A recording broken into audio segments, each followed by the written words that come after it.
I've been in dogs since 1991. We breed dogs that we want to train.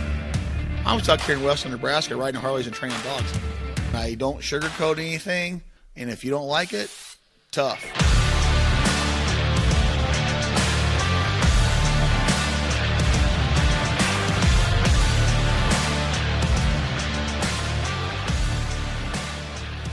Hello and welcome to another episode of the Flatlander Kennels podcast with Chris Jobman. We are back again. Like I was telling you guys last time, we're going to be trying to put out an episode every single Wednesday. They might be a little bit shorter, but we're trying to get out more content so you can get more Chris Jobman, more Flatlander Kennels stuff. So how does that sound to you? More Chris Jobman. I think I just heard the whole country puke. I know you don't like it when I say stuff like that. I heard some dry heaving coming from across the country. But no, this will be good. This will be good. I love to hear myself talk. You know that. Yeah. Just kidding. Yeah. But no, this will be good. I hope everybody likes it. Right. So today we are going to talk about my first AKC event. Last summer, Georgie finished her HRC. She got her title over there. And now we moved over to AKC and had our very first event. And quite honestly, I was not prepared for how much more difficult it was going to be than HRC. Yeah, it's a very, very different game. And that test that you ran, I saw your judges, both very capable and competent judges. I think I texted you and warned you. I said, get ready, here it comes. Right. And you got it. And I had some other clients and friends that were running the same thing, and they said the same thing, but just a hard test, and I knew with those two judges you'd probably get a pretty good one thrown at you for sure. But I honestly, Chris, when I went through HRC, I felt like it was the ones I was at, I felt like were a little too easy because I would set up to him and I never. Well, every HRC judge listen to this. He doesn't mean it. He doesn't mean it. Don't listen to Elliott. Listen, he doesn't mean it. Here's Elliott has left the conversation. Thank you, Elliott. You've seen my dog.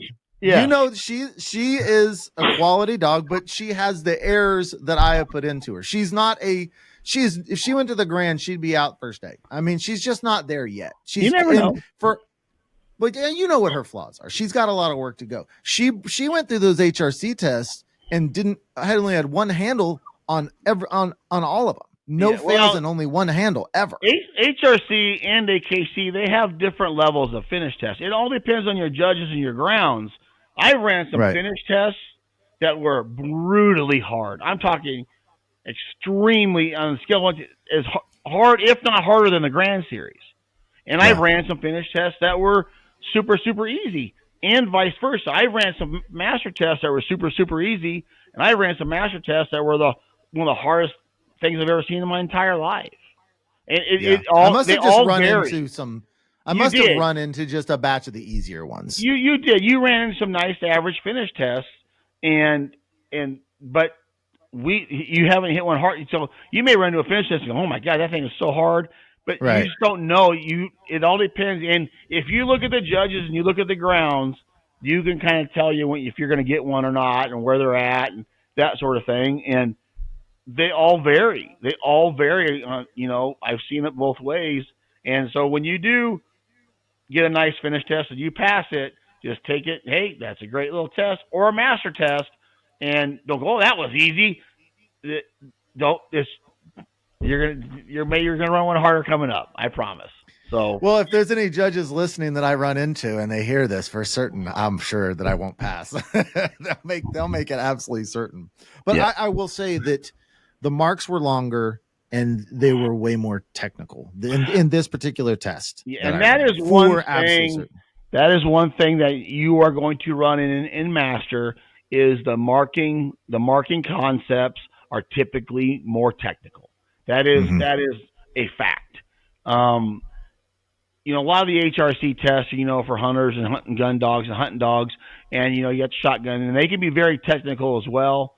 But the judging in AKC, a lot of the judges in AKC, they also run field trials as well. So you can see you'll see a lot more technical type stuff in an AKC master test. That's Right. just a human nature. You're going to cut more corners down the shores, under the art. You're going to do a lot of that more technical type stuff, which when you trained out here with us that last summer, we did that all the time. And Right. that's what we're getting ready for. And that's how we train.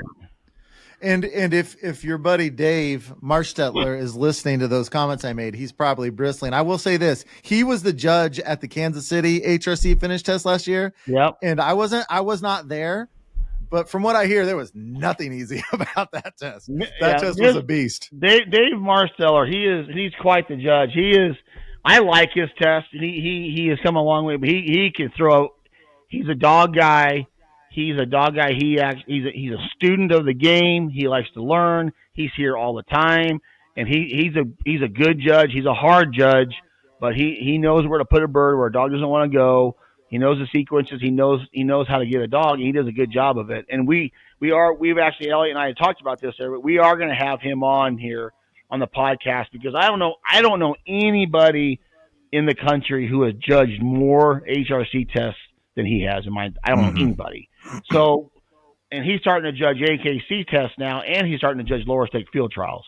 So we are going to get him on this podcast. We want to do a from the judge's chair episode, and he's going to try to help and see what he's the pitfalls that he sees on what handlers make from a judge's perspective. And that's going to be a really interesting. That's going to be a really, really interesting episode. It's going to be a really good one. And him and I, it's funny because you say that his hard test. We talk about tests all the time. We talk about his setup. We talk about what this setup's going to do to this dog. Why is this bird here? Why is that blind there? We talk about that in depth all the time. So he's a good dude, man, and he will throw a hard test for sure.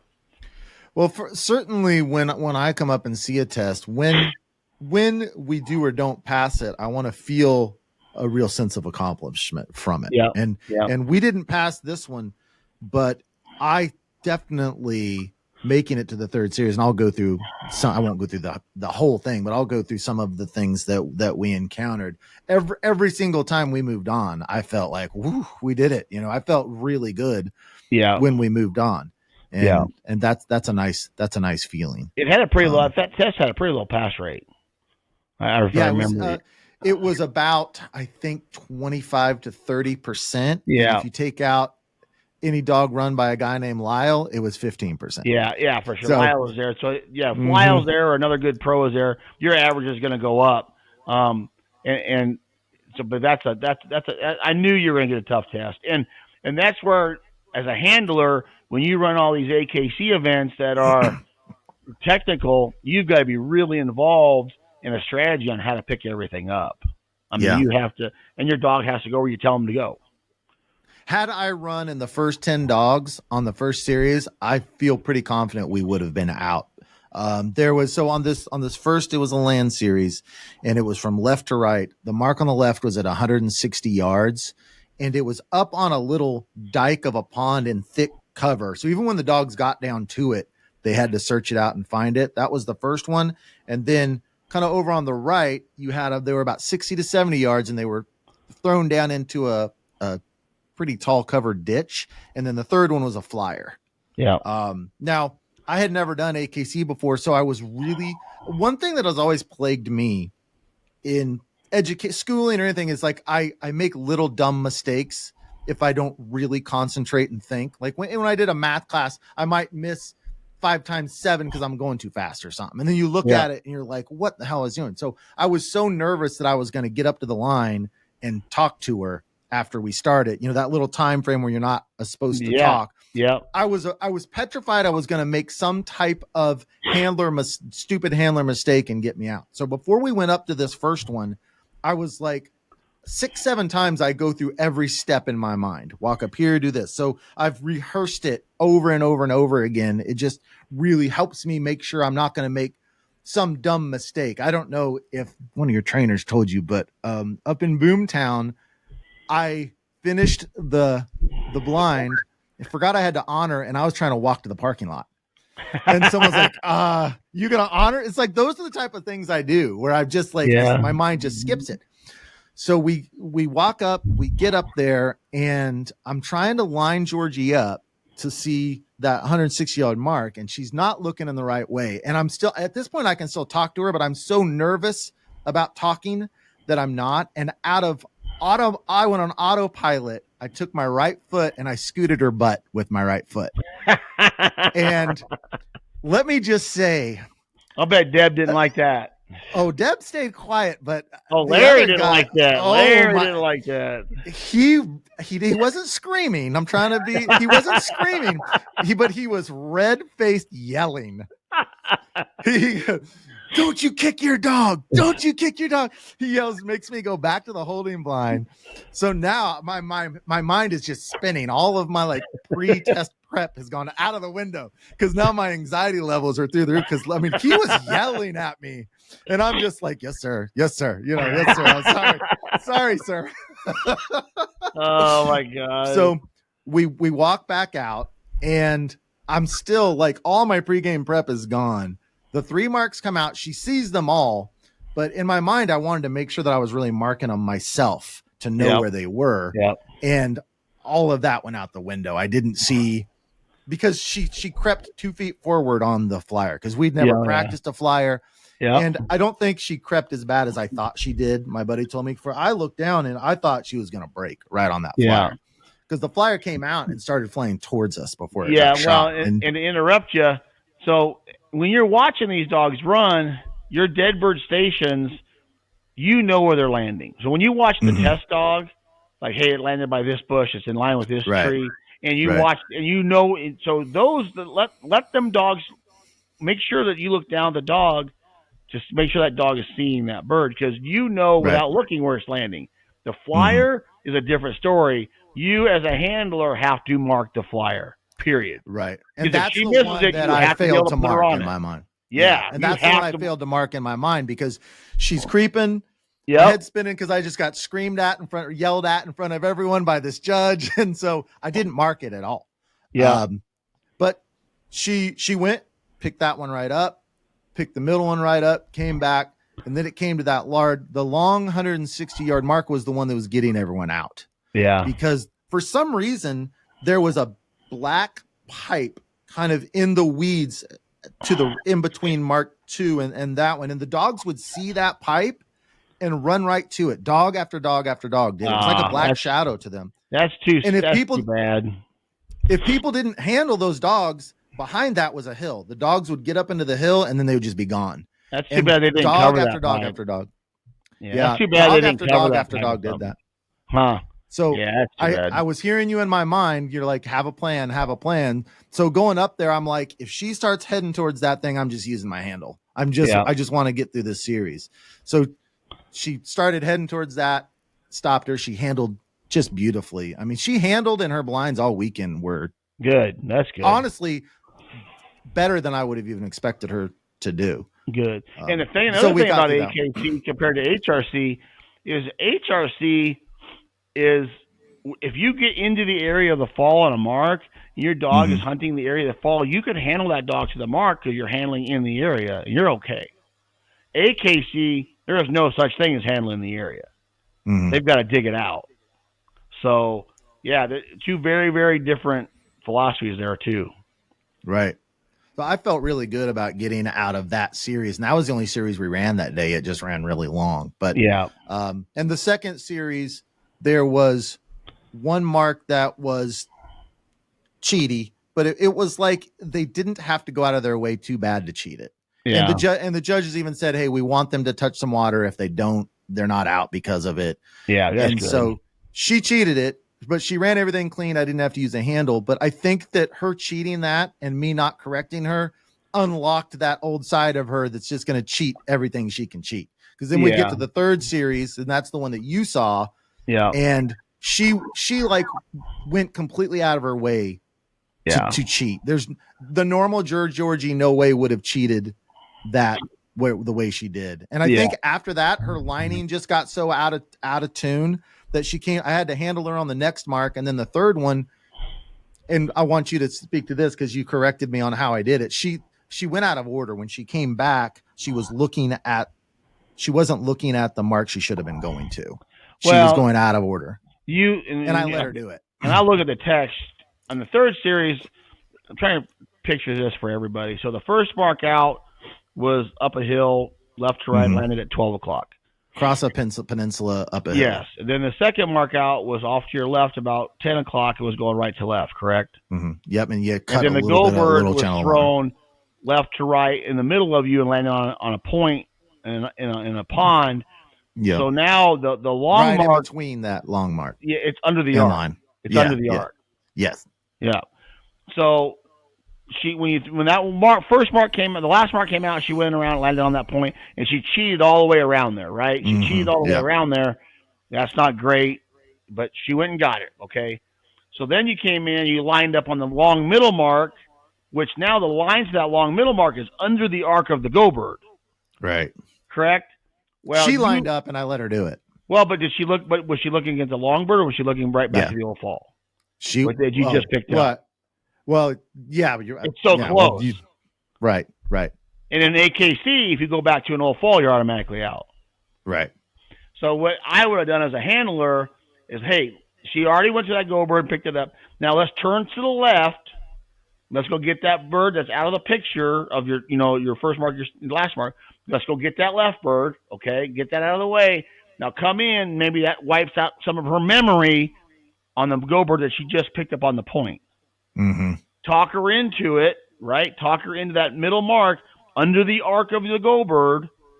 Talk her into that and drive her up through that under the arc and go get that bird. Instead of going go bird, then go right and get that long bird. It's so tight in there that you didn't communicate what you wanted to with her, and she just ran right back to the old fall, and you had to handle it. Yeah. So, but if you would have picked up the go bird, whether she cheated or not, pick up the go bird.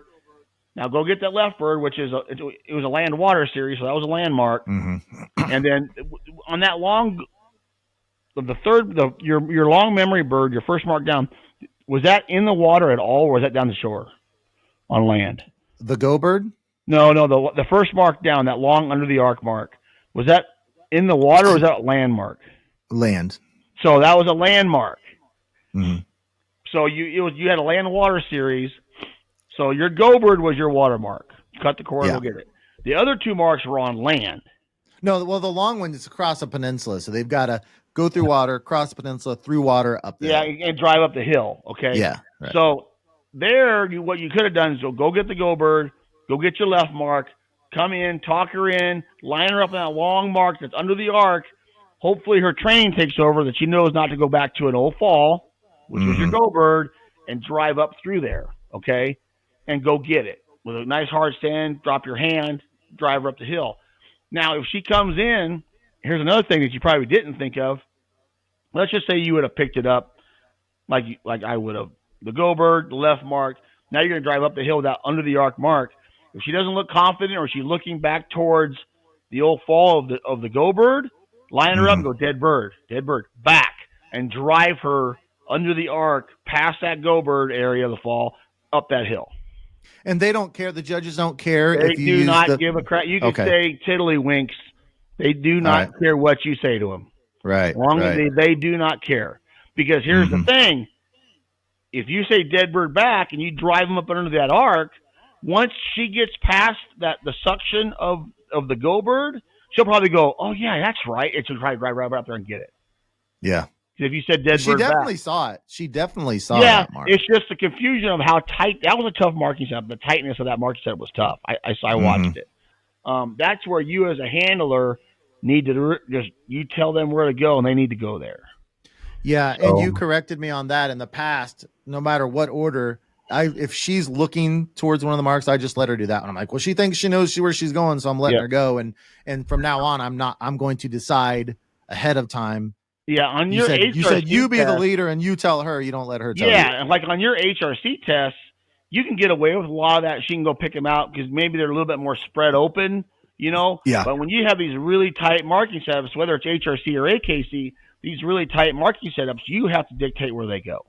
There's a certain way to pick it up. I'll guarantee you in that series, 95% of the pros, or I guarantee Lyle picked it up. Go bird, left bird, pile, and shot the She's the only one that I saw that picked it up that way. Yeah. So then why would you of do all that? The dogs I want? I'm just in the habit of, hey, you think you know which one you want to do? Go for it. you know more than I do, Georgie. You want to run back to the old fall is what you wanted to do. Well, deep down, if I'm being honest, I'm like, you got more skill than I do, Georgie. Just do it. Oh, yeah. Well, that's where you need to trust yourself as a handler and get involved and make it happen. So right. And now on the last mark, because we were fine going into the last mark, I had to use the handle, but I had a clean series. So even now, when she cheated that bad, I thought to myself, she should be. I mean, she cheated so bad. I think she should be out because it was that bad. But that's okay. Just keep running. Let them make that decision.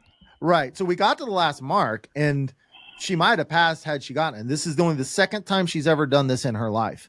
She acted like she didn't remember this one at all. I sent her off. She was going straight for it, banked clear back around to the left, circled, and came back to me. She's only done that twice in her whole life, both of which have been within the last month, where I send her on a mark. She doesn't know where it is. And she just turns around and come back. And I have no idea how to prepare for that. Yeah, and it's just her little brain overload with that tight marking setup, 3 series, flyers, tough tests. You know, she had to handle it. She lost her confidence. You know what I mean? And that's where, as a handler, maybe, and I didn't watch the runner, but that's where you set her down. Like on that last mark, if you set her down, go, hey, where's that mark at? Where's that? Good, right out there. Good. Where's it at? You talk to her. Like if it takes you 30 seconds to send her out, it takes you 30 seconds. Good. Where's it at? Right. And she's looking right. Good. Right there. That's it. Right there. And you talk her into that spot or that destination, whether she remembers it or not, she's got to go that way. And then she figures it out. And I don't think I've done a good enough job in training talking to her in general. I think I need to. I'm not even quite sure that she gets the fact that soft voices. I think she probably gets that, but that soft voice is a little shorter. But I don't think that she gets like hard voices longer to the level that she really needs to get. Yeah. And I think I'm pretty sure I heard you send her with your whistle in your mouth too on the video. Oh, that's possible. I heard. I'm like, I bet his whistle. I bet his whistle's in his mouth. And that's why I take the whistle out of mouth on these marking setups that are so technical and tight. That way you can communicate clearly with them. You know. Yeah. Yeah. So she made it down to the very last mark, but the whole weekend was so much fun, and the tests were really fun. I loved every second about it. I wish we had passed, but she didn't deserve to, and we learned a ton from it. That's a great attitude to have, though. That's a great attitude to have. I mean, she didn't deserve that. You know, you're not blaming her. You're not blaming yourself. It's just, you know what? We weren't quite prepared. She didn't deserve to pass. You know, you ran a tough test, and off you go. And that's the greatest attitude to have about it in the world. You know, so usually somebody's trying to blame somebody, you know. Yeah. No. And if I'm blaming, it's going to be myself. Here's the thing. You went all the way to the third series. You went all the way to the last bird. You had your destiny in your hands, and you could have passed. Absolutely. You know, that's a great place to be. As a handler and a dog, you control your destiny. That's a great place to be. That's better than going home after the first. And on a test that seems like it's probably one of the harder AKC. Yeah, the harder level of test I might see. It's the upper echelon of those tests, probably. Correct. So, AKC, you've got to prepare for some tightness, and you have to prepare a lot of really good judges. You know, you have that flyer in there. They'll do their marking setup around that flyer because that flyer has so much suction to it. They figure out where they're going to put the flyer at, and they build their test around that. Right. So, yeah. So what I've been working on since then is we've been doing a lot of cheaty stuff because that was just so awful. But then I've been working on some lining drills as well. I think that she needs better ability to be lined up wherever I tell her to do. It's called go as sent. So what lining drills are you doing with her? Well, I've been doing wagon wheel, but what I've also done is kind of like I saw Freddie doing, I think he calls it crow's feet, where it's like a Y. Well, that wasn't for a lining. That was more for angled cast that I was doing that. Yeah. I was setting up multiple piles. I went out to a baseball field and I was setting up like 5 different piles and just kind of sending her from the pitcher's mound to those different piles. Okay. And then as I'm doing it, I'm breaking her. I'm lining her up to this one and then switching and then switching and then sending her. Okay. Yeah. But please tell me, what do you feel like I should be doing? It's just that lining thing is a deal that we do a lot of that. We teach a dog how to line out of handling, but yeah, that's where maybe I would tell you to do some no drills too. That really helps with lining and go the proper initial line. Right. That has helped too. But no, keep doing what you're doing. And now here's the thing: if you send her on a mark now, if you talk her into that mark and you kick her off, and you say you want to go at 12 o'clock, and you kick her off, and she wants to run at 12 o'clock, what are you going to do? Are you going to stop her, recall her, and resend her? Or what's your plan on that? So in training, you've got to be able to do that. Like, no, I didn't tell you to go over there. You need to go right here. It's where I'm telling you to go. So I feel like I'm not sure, because I know how that you have me correcting that if it's a blind, but on a mark, same thing. Same thing. I've been stopping her, bringing her back to the mistake and casting. Yeah, and then or handling it, and then once we have a question from Tanner in the Q&A, and we'll talk about go as sent. Like if you don't see a mark, and then taking your line, and we can get into that there. But we do that all the time at the Grand. That was one of our big conversations. Where if your dog doesn't see a mark, how are you sending it? And if it veers off and goes the wrong area, what was your correction? And there was a couple different rules of thumb there. Is some of the trainers, if they didn't see the mark, say the winger hide was out there, you can see the winger hide, and that mark is thrown left to right, the dogs don't see it, you line them up, okay? And you kick them off, and you go, talk them in that spot, and you say Maverick, and they got to run straight out there. Now, if he veers off at any point in time to kind of go behind the gun, then you either stop him immediately, small correction, and handle back on line to the bird. Some of the trainers would stop them, go no here, recall them all the way back, send them again. If they go too far right, stop them, recall them all the way back, send them again until they take the right line. Right. There's a couple different ways of doing it. Depending on the dog, I'll do all of it. I will either stop them, recall them with no color correction, reline them up, resend them until they take the right line. Some dogs, maybe if it's a dog that is, doesn't fight the factor really well, if he's just not fighting the factor, and this is a dog that always gives into the factor, maybe I stop him, give him a light correction, cast them back on line till they find the bird. Cast them and put them back on line till they get in the area to find the bird. Then I like to rethrow that mark, maybe no off of that mark, run a blind or two with another mark. Now come pick all them up, come back and go get it. Make it harder. Yeah. So there's a couple different rules of thumb there on how you want to do that. But she needs to listen to you and go where you go, because in the third series of the Grand, of all those dogs I had in there, we talked in the previous episode, I only had one dog see the go bird. Every dog I had to line to the go bird. And they all picked it up.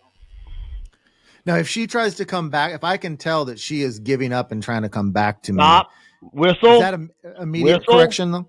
Yes. You don't give up. Like, we don't. You do not give up. You get out there. So you blow the whistle. Now, if you have a helper with you, you can blow the whistle or have them help. And, hey, get her back out there, right? Because it's pressure related. She's giving up because she's stressed out. Right. So I don't like to add a lot of pressure to that situation, because sometimes that makes it worse and they get really weird, and buggy and darty. But if you have a helper, hey, get her helper, hey, and get her driver back out there, have her help, right? If she's giving up on you, and the second you see her drop her tail, drop her ears, she's giving up, blow the sit whistle, give her a nick, cast her back, and get her back in the area. And let her know you're not giving up. Yeah. So you're not giving I know up. that she had been feeling pretty stressed the week up to when we were going, because we had been going to Ed's pond, which Ed. Rollins. And we've been going to his pond every Saturday and doing formal setups. And that pond is really technical and really tight. And in the water, which, amateurs in the water. Can't wait to get in it. I've been putting some pressure on her about that. And she hasn't just freaked out, but it's been stressing her. It's been really stressing her out. Well, here's the thing now. Now you're starting to kind of amp up your training. You're a little tired, probably a little more technical, getting ready for master stuff. And now she's she's mentally starting to feel the pressure, because her stopping on a mark and giving up, that's what that is. Yeah. She's like, I don't know what you want, and it's boss. really not really like her personality. I mean, she's like such a hard-nosed, go-driven dog. I know. I wish that when she did it for the first time, I had been ready, because it caught me off guard and I didn't know what to do, so I just let her come back to me instead of right there. The first time she ever did it, nip it in the bud right there. Yeah, and let her come all the way back to me. If that happens, do that now. And then another thing you can do is, if you have a helper out there throwing, right, and let's just say she comes back in and the helper goes, hey, and she doesn't listen to the helper. Mm-hmm. Then you stop her, have the helper step out, stop her, give her a correction, cast her back out to the area of the fall, then have the helper step out and go, hey. So now she gains confidence, she goes back in that area. Right. You know what I mean? So it's mm-hmm. Be careful with all that out there. So, that giving up thing, that's hard. That's a hard thing, but she's just mentally stressed out. That's what she's doing. Yeah. Yep. And I knew I tried to make it fun the week before, because I knew that she was at her level of being really stressed out. Yeah, so for sure. That week we were trying to build some confidence. But, what are you doing for cheaty stuff right now? Well, when we do our Saturday setups, we're making sure that we have one or two just real cheaty singles in there, and I'm running them as singles. Yeah, for sure. And might not be a bad idea to do some tune-up drills if you can get somebody to throw for you around there and make sure she takes some good lines and comes across that water. I have been throwing them when I'm by myself, because I've got a lake that's got a pretty decent corner. What I'll do is I don't know if this is right or not, but since I'm by myself, I'll sit her, because she won't do it if she's close to the water. She's got to get a good run and get the full speed before she'll do it. Yeah. So I'll sit her back up there, and I'll throw it, and I'll just release her from where I'm at. Yeah. And she'll come running down, or I'll walk back up to her and send it. But is it a bad idea? Like, I'll stand down there by the corner and even put myself at the corner and have her just come running clear down the hill and go to the mark. But she's running by me since I'm by myself. That's not a bad idea at all. But make sure that when you do that and she's running in the water, make sure that she's not bowing to you, closer to you, to go get to that mark. Make sure when she hits that water, she's either going dead straight or she's taking more water than she needs. She's always bowing a little bit, and I'm to the point where I'm like, if you bow at all, I'm stopping you. I get in my mind, I get like, this is where you have to be, because she always wants to bow a little bit, even on landmarks. Towards the land. And even on her landmark, she weirdly bows a little bit like that. Yeah. But I'm at this point, I'm like, she knows. It's not that she doesn't know, because when she comes back, she's super fat. She absolutely knows. Yeah, maybe maybe you need to do some cheating singles where you have one thrower and some ATBs or something, and you back off the water, 50 yards or however far, and you have them pick out because Ed's got a really nice pond right there. Pick out some nice cheaty singles and run those things until she gets it right. Like where she bows, maybe she's taking more water. And if you have to run one mark 5 times, you got to run it 5 times. That's what we did last Saturday. Yeah, that's exactly what we did. Do it multiple different spots. You just move around the pond, and they can move around the pond with you. Where they have, she has to do it right. She just needs more practice. Yeah, it does. And that cheating stuff, then there's some dogs that are really, really good at it, and some dogs that aren't. I mean, she's probably an average cheaty type dog, but that cheaty stuff, you have to do it. You work on it constantly. I mean, your whole life you're going to be doing it. Your whole life. Yeah. So. Well, we've been going 32 minutes. Before we cut off, I would really love to hear just some general common amateur handler mistakes. We've talked about some of them at some of these tests that you see, that maybe amateurs that are listening can just kind of hear it and like, yeah, I do that. What are some of the common things you see? Some of the mistakes that you'll see is they let their emotions get the best of them. They get too nervous and they start moving too fast, blowing to whistles too fast, casting too fast. The faster they get, the worse it is. Another one is, for some reason, everybody's got to scream these big, loud, booming overs. I see amateurs do it all the time. Their dog over and drive straight back, over and drive straight back. They're out. If you have to handle on a mark, usually I've seen it so many times, especially at AKC. Let's just say the mark's at 12 o'clock and your dog's over at 10 o'clock, not even close to the mark. Now they're trying to give them a 50-yard over. That's not going to happen. So if you're going to handle, call that dog back to you. Even if you have to call that dog back to you 20 yards in front of you, give it an angle back into that bird. You're not going to get that big 50-yard over. And please don't yell over. It's not going to work. You're just going to go straight back. Another one is I see a lot of amateurs be spectators.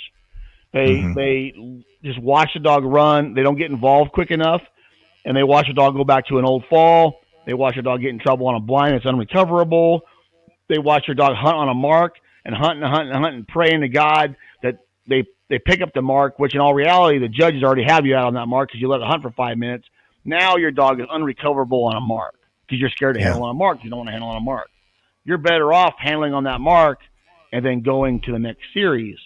Because in AKC, in the rules, it says a quick handle is better than a long extended hunt. Mm-hmm. So some of these judges, they don't want to see your dogs put a gorilla hunt out there and stumble onto that bird. And when this gorilla, you're doing a gorilla hunt. Now, if that dog is really trying to work it out and he's trying to work out that mark, let him do that. But if that dog is getting to a point where it's unrecoverable, you better get involved. Or you're not going to be able to even handle the dog to the mark. It's too far away. So that's exactly what was happening on that first series when those dogs got past that black pipe. They got up in that hill and they were done. There was no way you could even handle it. And I guarantee you Lyle didn't do that. No. And that was really nice being able to watch him. He probably ran. Yeah. Because only 2 dogs out of the first 7 passed and the 2 were his. So being able to watch him go through that was really, and I guarantee really nice. He didn't let his dogs run up that hill and get unrecoverable. He's like, nope, no. That's not going to happen. Because here's the thing. You live to fight another day. Pick up your mark, burn your handle, go to the next series. Yeah. Because if you're out, that's part of being a spectator. You just watch them make bad decisions, and you're hoping that, hey, I hope I can get – it's not going to work. You need to be involved, I'll tell you, spending the time with you I did last year, one of the greatest things that I got from you is how slow a lot of amateurs and I was on the whistle on handling dogs. Oh, yeah. And I saw handler after handler after handler just not blow the whistle in time. You're being a spectator. I mean, what are you watching? Get involved. Yeah. Right. I'm constantly yelling at people here for that. I'm like, it's not a spectator sport. Get involved. Help. Because here's the thing. You guys are a team. And you're the coach. You have to help them. And that's what you're there for. Because they're not going to do it perfect. But a good handler can get a good handler can get an average dog through a test if that dog is trying. So, yeah. I mean, and like you told me, there's nothing wrong with that tight zigzag back to the blind, and then eventually all those zigzags smooth themselves out over time. Correct. Yeah, correct. I mean, I see a lot of amateurs, they'll come off flying and like, oh, I've only got 4 or 5 whistles at me, and then I'm done.